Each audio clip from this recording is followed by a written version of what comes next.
Hey, busy business people. I am here today with another entrepreneur taking action, Deirdre Tshien. Did I say that right? I hope I said that right. It was pretty good for Okay. the first time. Yay, cool. I watched some of your stuff to see you pronounce your name. So, Deirdre helps high ticket coaches who do podcasts make money with social media, and I am getting the scoop today on how she does it.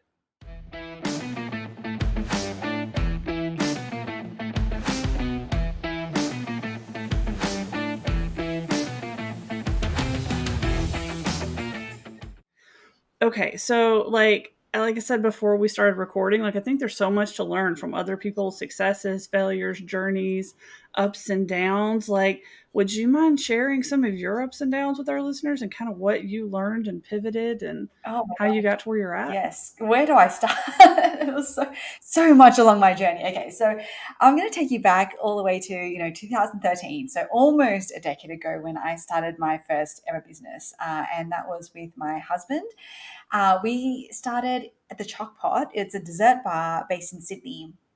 And can I tell you, I would. This is definitely a pothole that I would highly recommend that people avoid, which is to start your first business as a brick and mortar business. It is hard. It is tough. We had no idea going into it what we were going to be in for, but because you've committed to a lease, so that was at least the next 3 to 5 years of our life was like, okay, we're in this and we have to make this work. It costs a lot to fit out a place, so we were already in debt from day one. So yeah, stay online if you if you can. That's my first piece of advice there. But it was a lot of fun. Honestly, like we did struggle. I'm not going to lie. I think that's just normal being a normal entrepreneur. It took us months and months and months. It felt like a lifetime before we actually managed to get our brand and our name out there. And I honestly, at the time, I didn't even think that we were going to make it. If I'm going to be super honest. But we did, and we actually grew that brand, so the Chalkpot, to 5 locations. We also started a burger restaurant alongside that, Stacks on Burger. So we grew that to 2 locations.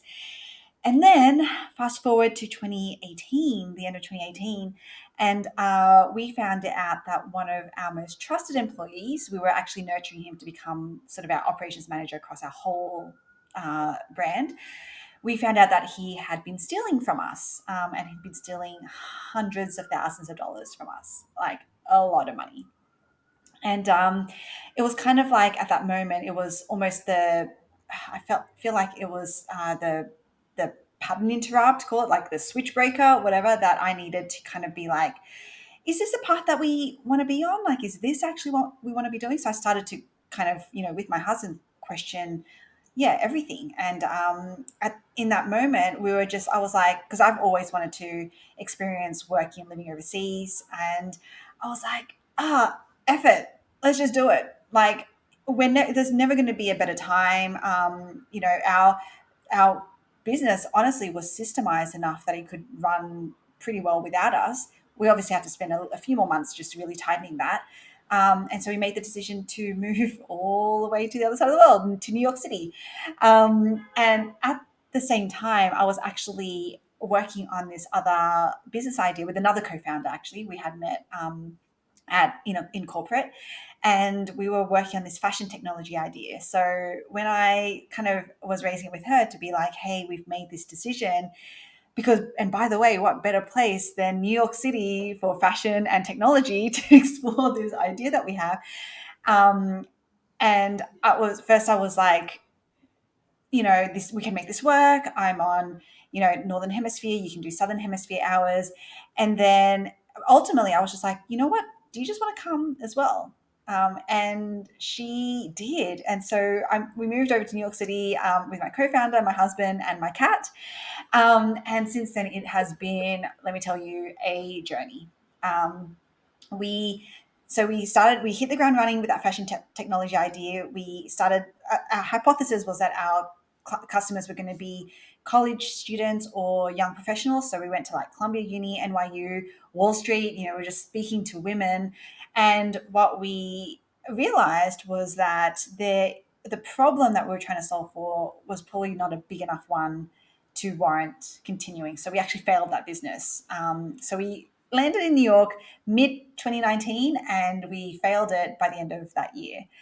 And then in the meantime, we had been speaking to brands and boutiques, and every time we were like, what's a problem that you would want solving? They were like, time and again, customer acquisition. And so we actually kind of fell into agency work, digital marketing work for these brands and boutiques.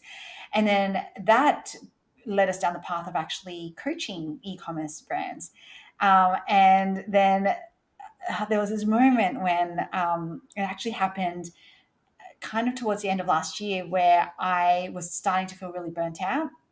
And I was at this event with that Tony Robbins was speaking at actually, and he said something that sort of crystallized everything for me because I was in this like funk, like I just the Yeah. business was going well. It was doing, it was already at multiple six figures. This was after like 12 months of this coaching business, and yet I was like, I just don't feel like this is right. Like I don't know what's wrong. But and so when I was listening to him and he said something that, as I said, crystallized it for me because he said he was talking about patterns of focus and particularly patterns of focus for finding happiness or fulfillment. And one of the things that he mentioned was like that when you one of the patterns of focus is when you focus on what you have rather than what's missing.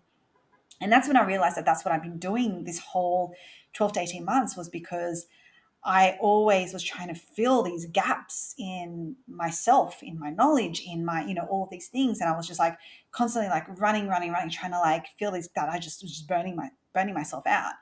And so I actually then and there was like, okay, but something that I do have is, people are surprised when I say this, but I'm like actually this awkward, shy introvert. And yet I've still been able to like, climb the ladder in corporate, and I've still been able to build businesses and promote them, even though I hate being the face of anything really. All of those things. And so what I wanted to do was actually to help other entrepreneurs find their own remarkability and be able to share those stories with their own audience. And so that led us down the path that we're on right now, which is Capture. So Capture is a software that we developed. We actually only launched MVP at the very end of last year, and it essentially helps podcasters to turn their stories into a bank of social media captions and emails. And it's not about like repurposing blindly. It's actually about how do we smartly use that content to actually to make it fit for purpose for the platform that we want to be promoting it on. So that's kind of the journey that I'm on right now. There are so many like really cool parts to that though that it's like I want to make sure our listeners caught Yes. because like in my experience, my own experiences and then talking with so many other business owners over 15 years, it was like the first thing you started off with was you ended up with a very successful business. But your advice is don't do a brick and mortar for your first business ever. It was so not worth it. So it's like even though it worked for you, you're like, yeah, it worked. But like, holy cow, don't do that if you have other Yeah. options. We will. And I think that's true for a lot of people. Like, even if you can grind and you can pull through and you can make it successful, when hindsight 2020, you're like, there's better ways to have done that. Like, that didn't have to be how I made my first success. It Yeah. could have been way easier. Don't go that route. Yes. So I thought that was really cool. The other thing was, this like, wow, I can't think of the word. I just lost it. Sunk cost bias. Mm, So, like, you traveled all the way to New York, you brought your co-founder, you brought your husband, you brought your cat, you're like, we're going to do this. And you thought you were like so in, but you still were willing to be like, this isn't the thing. We've talked to people, we've tried to do it, we thought we had a thing, but you were able to walk away and pivot. And that's something so many business owners fell at. It literally is called sunk cost bias. yeah. When you have put a lot of time and investment into something and you have this bias that has to be how you recoup your investment. You have to make that thing work to justify the time and expense you've put into it. Yes. And you didn't do that. You said, no, okay, let's do this. Yes. You also like talked to the population You talked to humans, even being introverted, which I'm the same way. Yeah. I'm incredibly introverted. I can do this, but if you see me out in public somewhere, I'm hiding in the corner, not talking to anybody anywhere. Yeah. The blue hair fools people. I'm very introverted. But you got past that. Like somebody else I interviewed, she said, feel the fear and do it anyway. And that's an essential skill for entrepreneurs. So being introverted, you have to do that. Yeah. And you did. And you talked to people and you said, okay, I hear a problem. What is our solution? Instead of jumping into the market with a solution to a problem that isn't a problem, Yeah. which you experienced. Yes. So there was like, it was a big story with lots to unpack, but there were so many nuggets in there that it's like, I want to probably tell our listeners, go back and listen again. Listen to the potholes, listen to what she did and what she had to do to kind of to get past that, because there's some really smart entrepreneurial things happening in there that you probably didn't realize you were doing at the Oh, time. yeah, and thank you for I feel like you really summarized it in like so succinctly, because I was like, I tell you, Christina, like as I was going through all of that, I was like, it felt like failure after failure after failure at that time. Yep. Yeah. So, but thank you for. And it does. And like if you listen to everybody's stories, Tony Robbins' story, Dean Gracioso's story, like if you listen behind, to the nuggets for what these guys are sharing of their journeys, Mhm. which is why I love opening with the journey Yeah. question, they have the same things. They encountered something that they put a lot of time and effort into and it failed. Yeah. And they were smart enough to walk away before it pulled them down. Yeah. They'll have something where it's like, yeah, this worked, but I advise you not to do it, because there's a better way, there's an easier way. And usually they're going to sell you on here's what it Yes. is, because that's the point, right? They figured it out and they're Yeah. going to go solve for a problem in the market that they encountered. So, I mean, you hear the same things over and over again.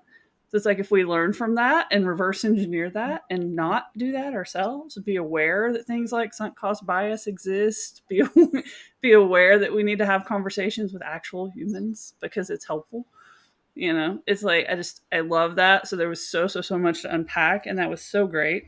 So like another thing that you've done, and I really want to dig into this a little bit, is you not only niched into an audience because now you're mostly focused with like high ticket coaches, Yes. but you also niched your product offering, Yes. which is something that a lot of people don't realize they need to do. They're like, hey, we have our whole suite of services, and if we just go find the right human that we can offload all of this onto, that it's going to work, right? Especially in the digital marketing world, because we like doing everything. I'm Yes. guilty of this myself. Yeah.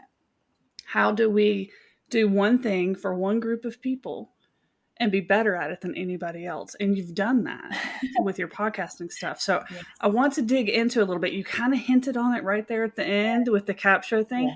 Tell us why you like, what does that actually do? What's the benefit? So when somebody does what you're saying to do, when these high ticket coaches do this with the Yeah. podcast, what does that look like? Yeah.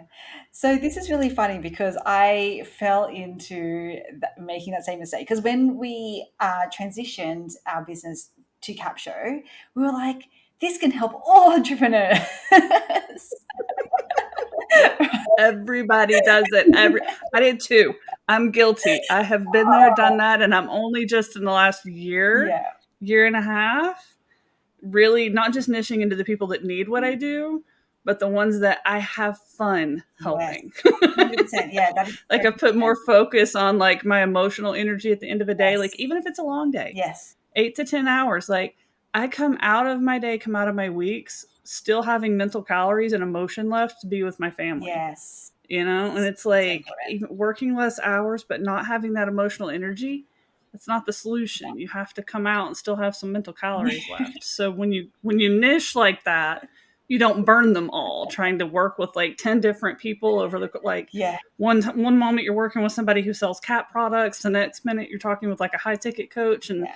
the next minute you're talking about someone who sells jeans, and you're like, the mental hoops Yeah. you jump through. Yeah. There's no mental calories left at the end of the day. 100. None. And so, and that's the thing, because like it was, so I spoke about our previous coaching business actually went really well, which we burnt to the ground.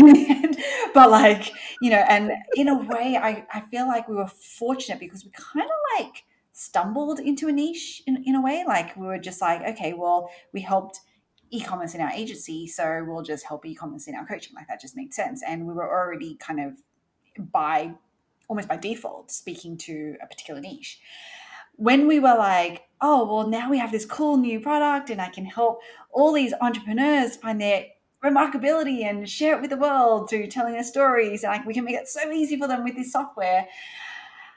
We so we went down that path, and I can tell you, like, the mental calories thing that you talk about is so real. Like we were like twisting ourselves into knots trying to like come up with messages and things like that that would speak to all of these people, no matter where you were, no matter if you were e-commerce or if you were coaching, or it didn't matter. And that, and what we were finding, we were just not getting cut through. I think that's ultimately what it came down to, right? Which is that we were trying to at the time we were running a lot of webinars and things like that, and we were just not getting, like, people were just not showing up, and we're like, okay, what's happening? Why are people not showing up? Like, why are people not responding in the way that we want them to? So every time that there's a problem in your business, no matter where in the funnel, like, you look at the data and you go, okay, like, how do I fix this? So we hopped on it was really funny because we hopped on a coaching call with one of our coaches, and we were like, oh, this is just going to take 5 minutes. We just need to like hone in on our messaging. Okay. Can you just help out? Like, this is our headline. We just need help with this. And basically 45 minutes later, we from a 5 minute conversation, we were like sweating because it was like very direct, targeted questions to us to be like, who are you talking to? Like, who, and we're like, oh, we're talking to, like, heart-centered entrepreneurs, or we're talking to, like, and it was just so, like, even when we look back at that now, we're like, what were we thinking? What were we doing? And he just like cut straight to the point, which is like, you have to niche down. You have to. And it was so hard for us. I tell you, Christina, we had this conversation on a Friday morning, and literally that I could not, I was like done. I could not actually like mentally, physically, nothing like actually work. I was like, okay, I'm going to go on a walk. So I went on like this 90-minute walk because I just needed to, like, I think, just clear, like, rest my brain almost, because I was going through this almost like this internal struggle of like, okay, I'm being told, and I pride myself on being very coachable. So on the one hand, I'm like, I'm being told by my coach that I have to niche down, and on the other hand, I'm like, there's this internal struggle with it because it's like, but we can help everyone, and but all those things that you tell yourself, right? In the end, I was just like, no, no, no, like, we're being like, there's a reason why we invest in ourselves. We need to listen to our coach and do this thing. So the next step for us was, yeah, to your point, like, how do we actually niche down? The first step that we took was who already naturally tells their stories, who already understands that telling stories is actually quite important, because we don't want to go through the work of having to convince someone that they have to tell their stories. And first it was like, is it like authors and bloggers, and and then in the end, I was thinking, but I was like, well, but I love podcasting. Like, I have like multiple podcasts now. That is natural because I do that already. I can speak very authentically to that experience. So, like, okay, so people who podcast, but then it was like, okay, that's still a lot of people, but so we need to really work, because people who podcast looking to monetize. So it could be like anyone from like a true crime podcast who's looking to like get ads and things like that, to actual business owners. And for me, like, I've always podcasted for business to get leads, and share my content, and so that again was natural. Okay, so we want to work now with business owners who podcast in order to actually generate leads. Like, it's actually, and maybe they don't know it at the time that that's what they want to do. Maybe they just started it because they just want to create content. But ultimately, I mean, as entrepreneurs, we need an ROI on almost every, or we should be expecting an ROI on almost every activity that we do. And so if we're putting great content out there, we should be expecting that that is converting into something tangible for us. So we should be getting leads from our podcast. So I was like, okay, so that's okay, that's good. So it's like we're going business owners who podcast, but I'm like, okay, but that's still, well, like, we need to almost like, is there further that we can niche down? And so where my mind went to was like, well, we want to help people get leads. Again, to your point, we want to work with people who we like working with, who we understand, who we can talk authentically to their experiences. And we also want to be able to help people that can get a return on their money pretty quickly, right? And so that's why we were like, well, again, I'm a high ticket coach. So it just makes sense to now niche even further down to high ticket coaches and consultants who podcast.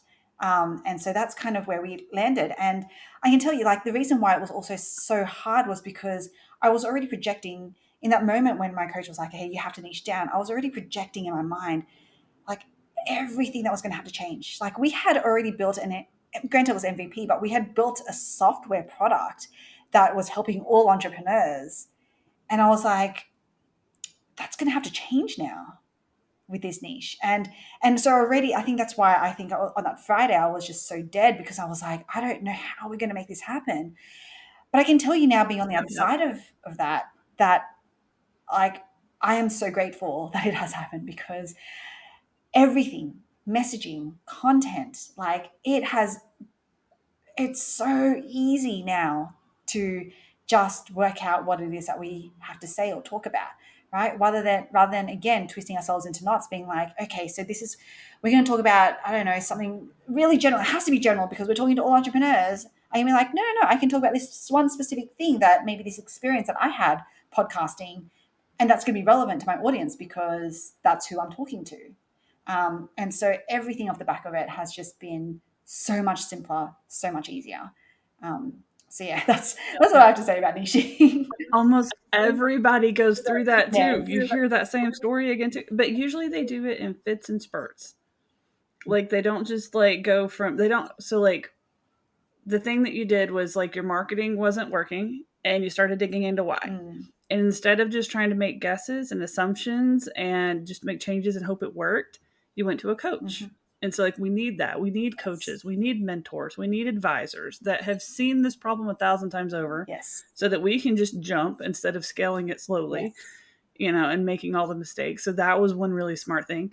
You had a sunk cost bias that you had to overcome again. So, you might have a superpower for that one Oh, because you're doing it again. And that's a really tricky one. It's emotionally oh, draining. I'll tell And you you. did it Yeah. again because you're like, the software is for everybody. And so, like, your dreary day where you're like, oh, that was sunk cost bias again. And you're having to like crawl past that and like just be like, okay, here we go. But then you also went really narrow on your niche. And I love your thought process that you just walked us through because so many people, and I think you'll see this with Dean Graciosi, you'll see it with Tony Robbins. There's a whole Pedro Adeo talks about it Mm, where you get to your micro dot, your micro niche. yes. And it's like you started with, looking at so many really smart things. There were so many really smart things in that were so cool because it's like you looked at, who needs this, which is really like where in the market does the thing that we have fit? Who needs it the most? Mm, And then you looked at, okay, who's going to get the return on it? Meaning they're going to be very happy customers. They're going to be easy to service. yeah. And you saw that clarity in messaging, but I bet you also saw clarity in the service side of it and delivering it, Yeah. which is something a lot of people don't talk about. When we talk about niching, usually the conversation is around clarity and messaging. Mm, Most people have the same experience that you had where it's like, my messaging isn't quite clear. We're not hitting, we're not getting the signups, we're not getting the sales. The solution is to speak to a very specific segment of people about a very specific problem. yeah. But what they don't realize is what that does on the flip side. Because now you're dealing with deliverables and you're talking to the same kinds of people Yes. all day, every day that are having the same kinds of problems. You're being able to not just weave your experiences in, but weave theirs together so your advice starts getting better. Mm, You're like, yeah, I was just talking with somebody earlier this morning that had a similar problem. We did this, or we just talked about talked about this with someone last week. They made this change, and now this result is happening yeah. because you end up getting really good. Yes. You serve at a higher level than you ever thought you could because same thing, and the mental calories are less. Yes. You're not having to like reinvent how do we help this person that you've never helped before or that you've only worked with somebody like them once or twice, or instead you're working with like dozens and hundreds of the same people Mm, having the same thing. And then the easiest niching activity ever, working for people that are just like you. Yeah, totally. Like so many people go through this whole rigmarole of like, how do I niche? How do I niche? You say like, okay, I'm not unique. I want to think I'm unique. We feel like we're unique as entrepreneurs. We have special sauce that nobody else has in the entire world, right? We feel like it. Yeah, But that's not true. There's a lot of people just like me. yeah. And there are thousands that haven't made it as far as I have, and I can help them get to at least where I'm at. And because I'm still moving forward, Hmm. when they do catch up, I've already moved on. Yes. Yep. And I can just keep pulling them forward. Exactly. That is the simplest way to niche. Yeah. And we don't figure that out until we've gotten to the end of that whole, like you just walk through your thought process. And at the very end, you're like, well, I'm a high ticket coach that likes to Yeah. podcast and knows how to do this content thing so that we get it out there everywhere off of that. Yeah. Like we go through so much just to be like, I want to work for people like Yeah, me. exactly. But it works every time. Everybody that does it, it works every time. 100%. So I love that. I feel like there's just so much happening in there. Okay, so I know podcasting is a huge thing, specifically with coaches. We've talked about that. We're doing one right now. Obviously, it's important. Yes. So, like, if somebody already has a podcast Mm. and they don't know about you and all your awesome sauce and all the stuff that you do Yes. and all the things that you know works, what advice would you have for them if they're just, ego fueled podcasting? They're just doing it because it makes them feel good, or they're not getting their ROI and they want to. What would you have to say to them?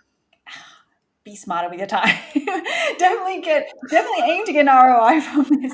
This is such a like this is the thing. This is such a rich medium. And I was reading Daniel Priestley's book called Oversubscribed, and he talks about this 7 hour rule.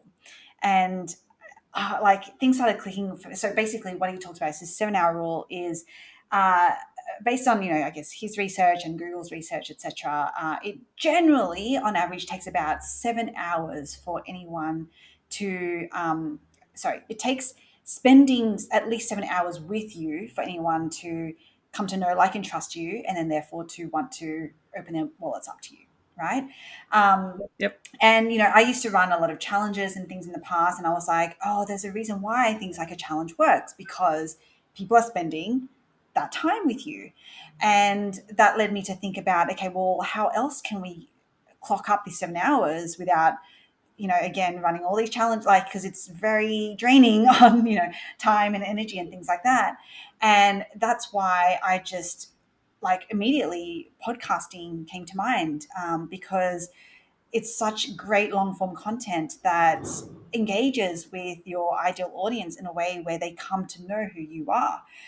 They come to not only know who you are and your stories, but also what value you can actually provide to them. So my whole thing is, like, you're already creating this content. How can you create this content in a way that actually gets you an outcome that is going to be beneficial for your business? Obviously, because we all want sales at the end of it, and that is by being smart about clocking up these 7 hours at least with your ideal audience.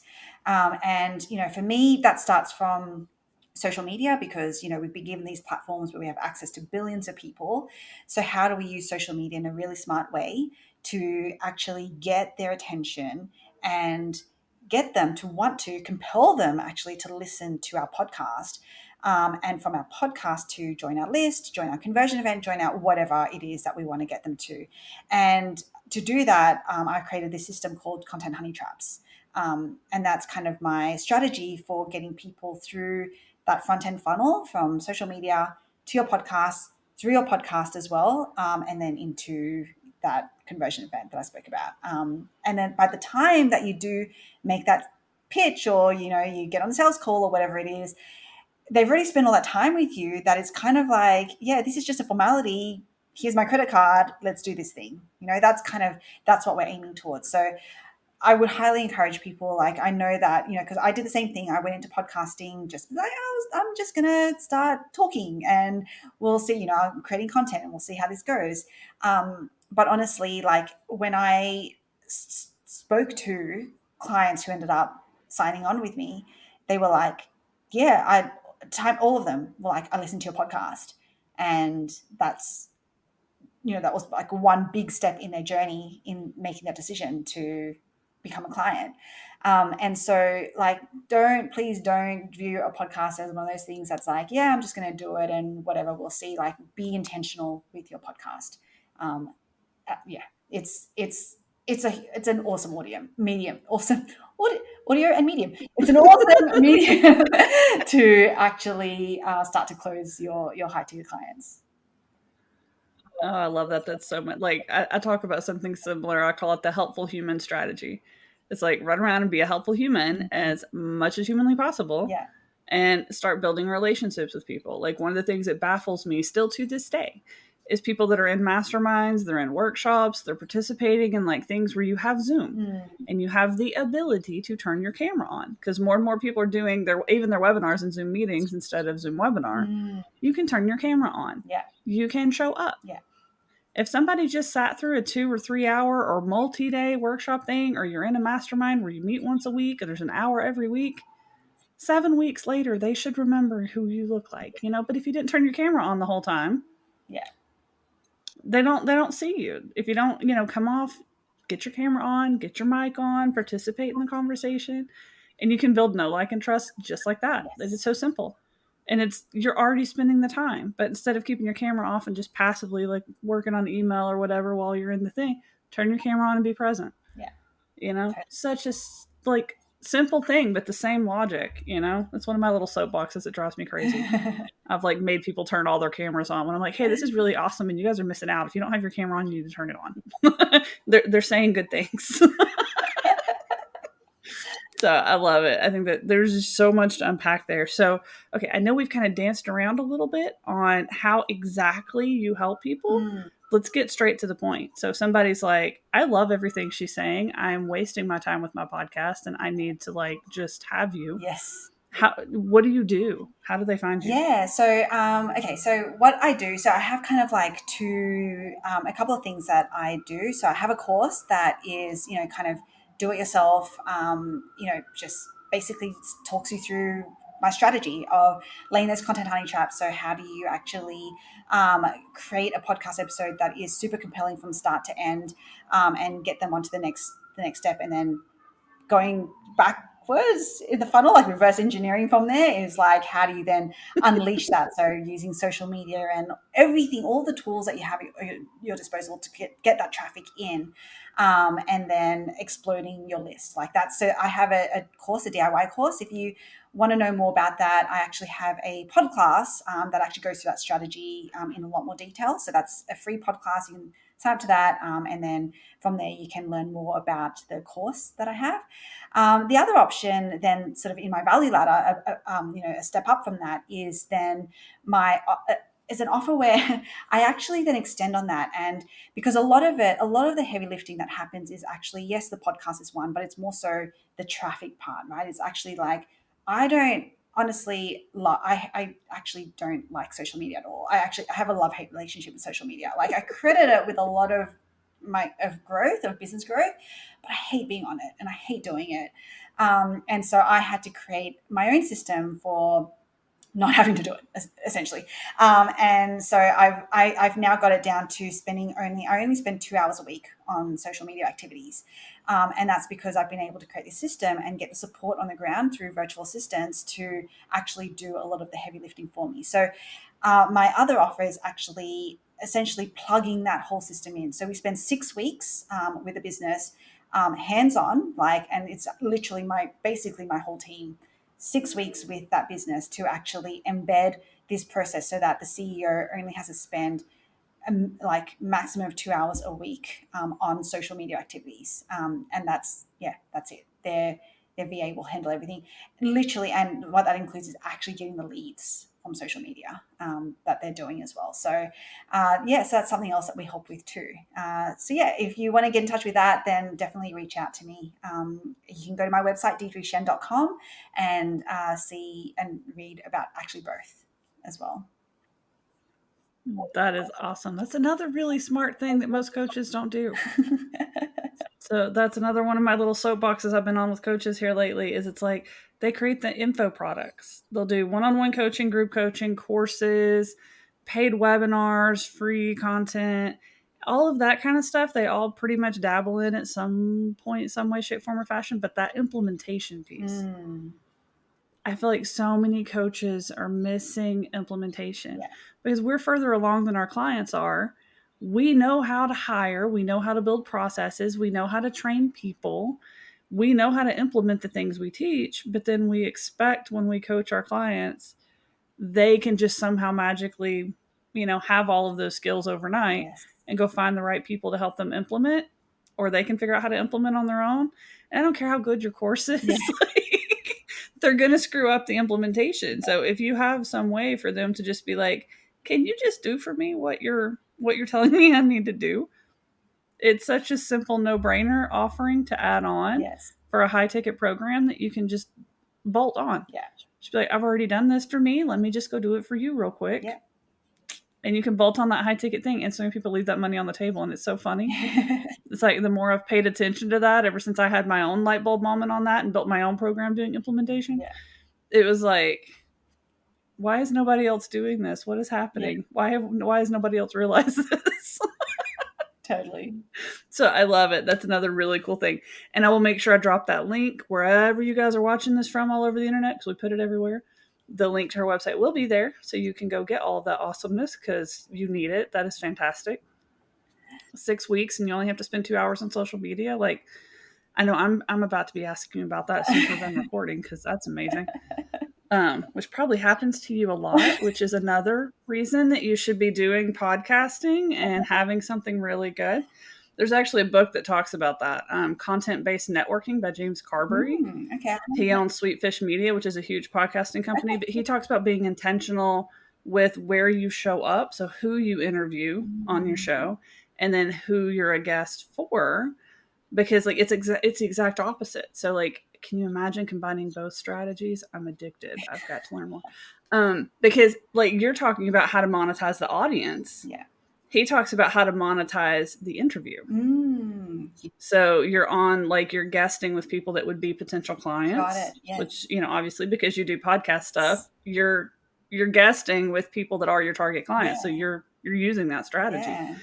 Yeah. Or like being, bringing people on to interview that would be your target clients and using those multiple touch points of, hey, I think I would like to interview you and having a pre-interview conversation and then being on the interview and having the before you record and the after you record and being strategic about that.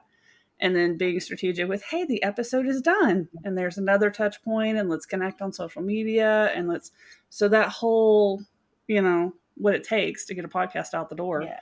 is an opportunity for multiple touch points with somebody that you normally wouldn't be able to get in the room with very easily if you're just like, hey, I want to have a sales call with you. Yes. Can I pitch my service? You know? Yeah. So those two strategies together, money, money, money on that podcast. Talk about ROI. Like, holy cow, you're going to be raking it in if you're not already. You probably are already, but you will be if you're not. That's crazy. I love it. Thank you. Thank you so much for coming on and for sharing all these amazing nuggets and for sharing your story. And there was just so much to unpack. And I'm going to be rewatching this, and I hope everybody else watches it multiple times because this was great. So thank you. Thank you. Thanks so much for having me on. It was so lovely speaking to you, Christina. I feel like we're just on the same wavelength. Oh, definitely. We're definitely on the same wavelength. I love it. So, guys, entrepreneurs, this is your call to take action. Head over to etatoday.zone and learn how to build a business that enables your lifestyle instead of taking over your life. We bring on great people like Deirdre all the time for you to learn from. So, see us again next time. Bye.